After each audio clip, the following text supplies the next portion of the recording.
पहली बात, कोई परिपूर्ण नहीं है। जगत में प्रत्येक व्यक्ति में किसी न किसी प्रकार की निर्बलता अवश्य होती है। जैसे कोई बहुत तेजी से दौड़ नहीं पाता, तो कोई अधिक भार नहीं उठा पाता, कोई असाध्य रोग से पीड़ित रहता है, तो कोई पढ़े हुए पाठों को स्मरण में नहीं रख पाता। ऐसे अनेक उदाहरण हैं। आप ऐसे व्यक्ति को जानते हैं जिसे सब कुछ प्राप्त हो और हम जीवन की उस एक निर्बलता को जीवन का केंद्र मानकर जीते हैं, जिस कारणवश सदा हृदय में द्वेष और असंतोष रहता है। निर्बलता मनुष्य को जन्म से अथवा संजोग से प्राप्त होती है, किंतु उस निर्बलता को मनुष्य का मन अपनी मर्यादा बना लेता है। किंतु कुछ व्यक्ति ऐसे भी होते हैं जो अपने पुरुषार्थ और परिश्रम से उस निर्बलता को पराजित कर देते हैं। क्या भेद है उनमें और अन्य लोगों में, यह आपने कभी विचार किया है? सरल सा उत्तर है, जो व्यक्ति निर्बलता से पराजित नहीं होता, जो पुरुषार्थ करने का साहस रखता है, हृदय में निर्बलता को पार कर देता है।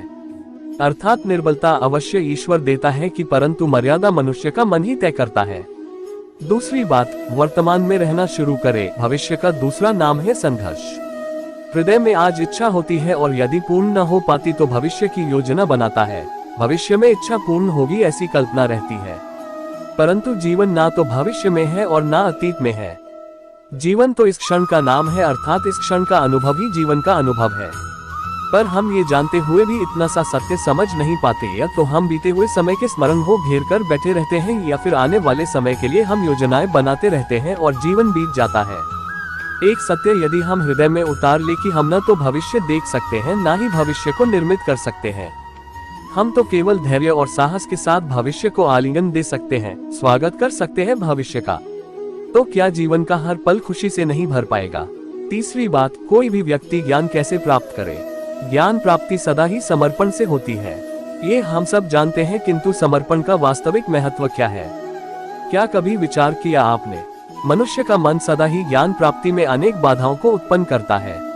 कभी किसी अन्य विद्यार्थी से ईर्ष्या हो जाती है, तो कभी पढ़े हुए पाठों पर संदेह होने लगता है, और कभी गुरु द्वारा दिया गया दंड मन को अहंकार से भर देता है।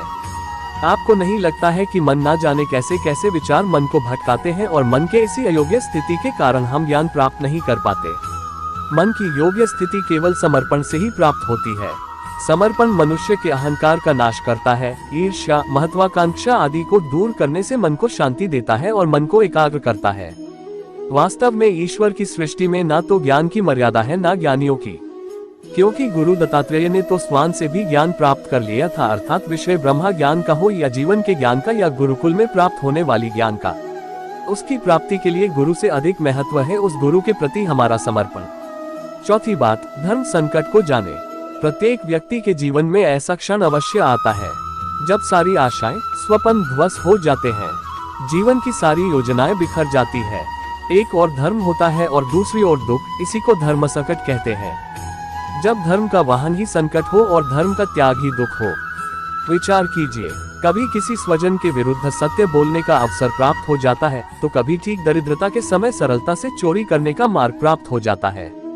कभी किसी शक्तिशाली राजनेता या राजा के कर्मचारी का अधर्म प्रकट हो जाता है। सबके जीवन में ऐसी घटनाएं बनती ही रहती है। अधिकतर लोग ऐसे किसी क्षण को धर्म संकट के रूप में जान नहीं पाते। हमें किसी प्रकार के संघर्ष का अनुभव ही नहीं होता, सहजता से सुख की ओर खींचे चले जाते हैं, जैसे मक्खी गुड़ की ओर। वास्तव में धर्म संकट का शांति ईश्वर के निकट जाने का क्षण होता है। यदि हम संघर्षों से भयभीत ना हो और धर्म पर अडिग रहे, तो ईश्वर का साक्षात्कार दूर नहीं। पवन से युद्ध करने वाला पत्ता भी यदि पेड़ से गिरता है तो भी आकाश की ओर उड़ता है। पवन से झुकी हुई घास वही भूमि पर रह जाती है। समस्त धर्म संकट पर यदि हम संकट को ही डाल दें, तो सुख तो मिलता है, जीवन बढ़ता है, किंतु क्या आत्मा दरिद्र नहीं हो जाती? क्या ईश्वर से अंत नहीं हो जाता? स्वयं विचार कीजिए। पांचवी बात, रिश्तों में खटास का कारण। दो व्यक्ति जब निकट आते हैं, एक दूसरे के लिए सीमाएं और मर्यादा निर्मित करने का प्रयत्न अवश्य करते हैं।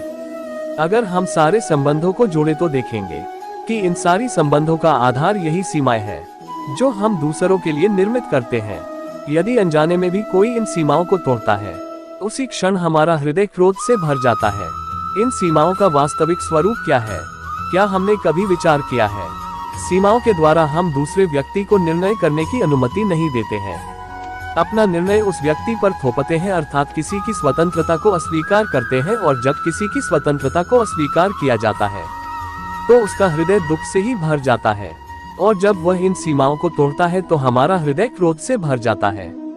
क्या ऐसा नहीं होता? और यदि एक दूसरे की स्वतंत्रता का सम्मान किया जाए तो किसी मर्यादाओं या सीमाओं की आवश्यकता ही नहीं होगी। अर्थात जिस प्रकार स्वीकार्य किसी संबंध का देह है, क्या वैसे ही स्वतंत्रता किसी संबंध की आत्मा नहीं। छठी बात, सत्य की परिभाषा। सबके जीवन में ऐसा प्रसंग अवश्य आता है कि सत्य कहने का निश्चय होता है, किंतु मुख से निकल नहीं पाता भय के कारण। भय हमारे मन को घेर लेता है। किसी के बारे में बात करना या फिर स्वयं से कोई भूल हो जाए, उसके बारे में बोलना, क्या ये सत्य है? नहीं, ये तो केवल एक तथ्य है, अर्थात जैसा हुआ था वैसा केवल बोल देना सामान्य सी बात है। किंतु कभी कभी उस तथ्य को बोलते हुए भी भय लगता है। कदाचित किसी दूसरे की भावनाओं का विचार आता है, मन में दूसरे को दुख होगा, ये भय भी रोकता है हमें। क्या हमने कभी विचार किया है, जब भय रहते हुए भी कोई तथ्य बोलता है तो वह सत्य कहलाता है? वास्तव में सत्य कुछ और नहीं, निर्भयता का दूसरा नाम है। और निर्भय होने का कोई समय नहीं होता, क्योंकि निर्भयता आत्मा का स्वभाव है, अर्थात प्रत्येक क्षण का सत्य बोलने का क्षण नहीं होता। सातवीं बात, टॉपर कैसे बने? श्रेष्ठता का क्या अर्थ है? श्रेष्ठता का अर्थ है दूसरों से अधिक ज्ञान प्राप्त करना, अर्थात मूल्य इस बात का नहीं कि स्वयं कितना ज्ञान प्राप्त किया। मूल्य इस बात का है कि प्राप्त किया हुआ ज्ञान अन्य लोगों से कितना अधिक है। अर्थात श्रेष्ठता की इच्छा ज्ञान प्राप्ति को भी एक स्पर्धा बना देती है। और स्पर्धा में विजेती कब होती है? कुछ समय के लिए तो श्रेष्ठ बना जा सकता है, किंतु सदा के लिए कोई श्रेष्ठ नहीं रह पाता। फिर असंतोष, पीड़ा और संघर्ष जन्म लेता है। किंतु यदि श्रेष्ठ बनने की बजाय उत्तम बनने का प्रयत्न करें तो क्या होगा? उत्तम का अर्थ है कि जितना ज्ञान प्राप्त करने योग्य है वह सब प्राप्त करना। उत्तम के मार्ग पर किसी अन्य से स्पर्धा नहीं होती, स्वयं अपने आप से स्पर्धा होती है। अर्थात उत्तम ज्ञान प्राप्त के प्रयत्न से देर सवेर सारा ज्ञान प्राप्त हो जाता है। बिना प्रयत्न के वह श्रेष्ठ बन जाता है, किंतु जो श्रेष्ठ बनाने का प्रयत्न करता है वह श्रेष्ठ बने या नहीं बने, उत्तम कभी नहीं बन पाता।